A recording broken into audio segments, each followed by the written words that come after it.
Hi, I'm Shelby from Bright Signs Learning, and I'm here to teach you my top signs in American Sign Language for Thanksgiving. So the first sign I'm going to teach you is obviously Thanksgiving. A couple of ways you can do this most commonly, and the one I prefer just because it looks like it is, which is giving thanks, is both palms flat up here. You're going down for thanks, and then you're giving. So Thanksgiving.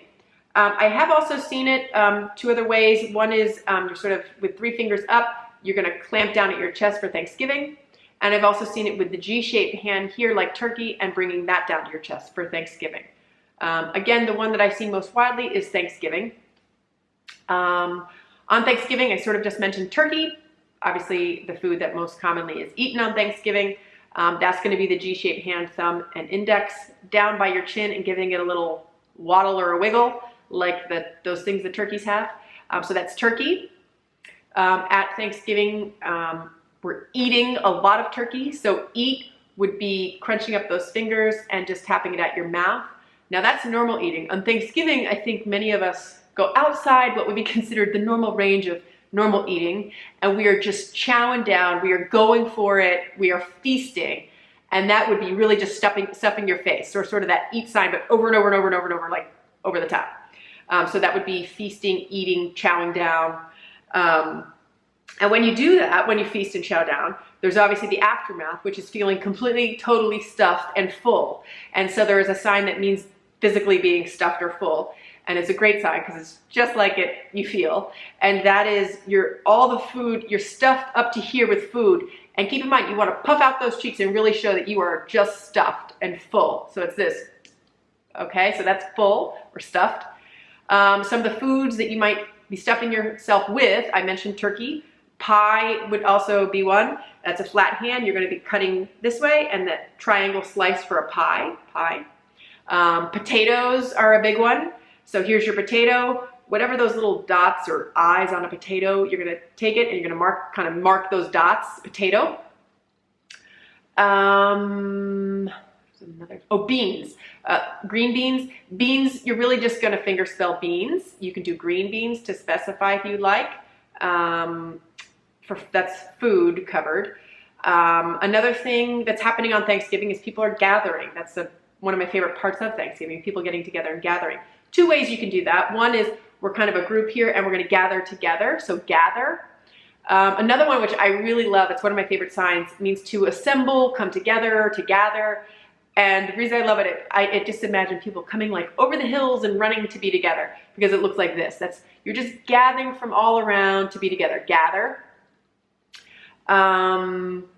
People that are gathering would be family. Family is a big one on Thanksgiving. That's going to be F-shaped hands, F for family. You're going to be putting those F's together. You're going to circle out and connect again. So family. Another big word, a big F word on Thanksgiving.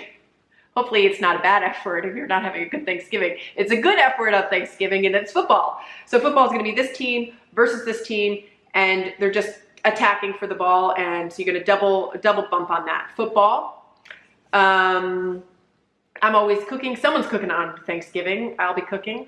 So cooking is one hand flat. The other hand, this is what we're cooking. So we're going to cook on this side, and we're going to flip it. We're going to cook it on this side. So cook.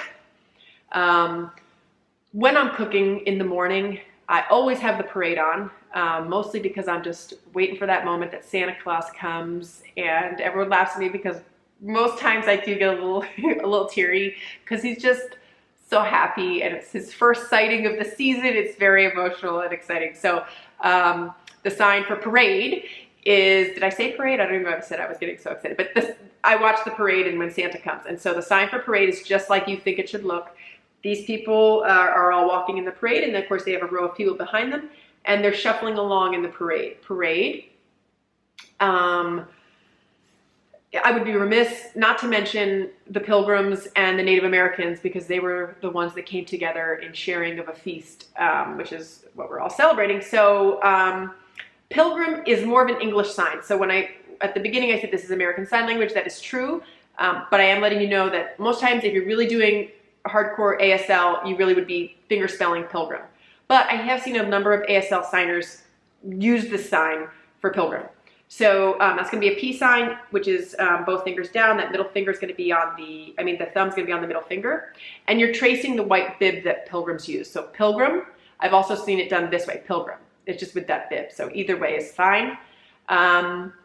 Native Americans, I have a sign that I learned and is the one that I've seen, but I just wanted to double check because obviously over time language changes. In the English language, we don't say Indian anymore, we say Native American. And so I was wondering, well, has that changed the sign, or is there a PC way? Is it not PC?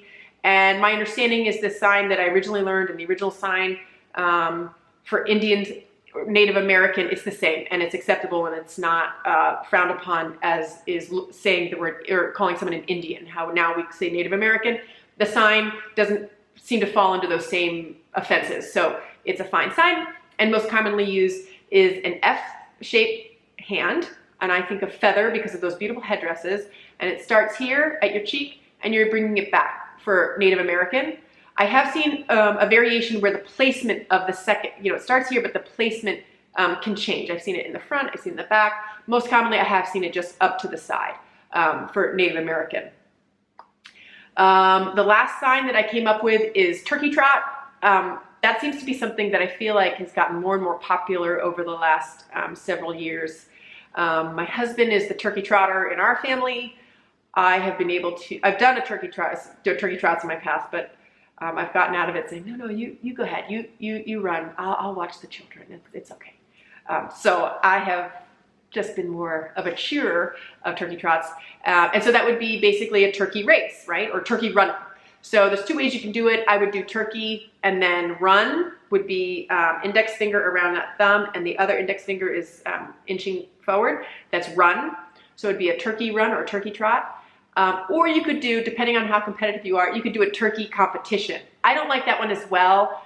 I mean, it is like a turkey race, back and forth. But I think that most common would be turkey run or turkey trot. So those are what I felt like were the best Thanksgiving signs that you might use. If you have someone deaf in your family or in your community, try out some of these words, keep those communications going, and or even if you're just trying to learn sign language or you're just learning another language, have fun this Thanksgiving trying out some of these signs. And I hope everyone has a very thankful and blessed Thanksgiving.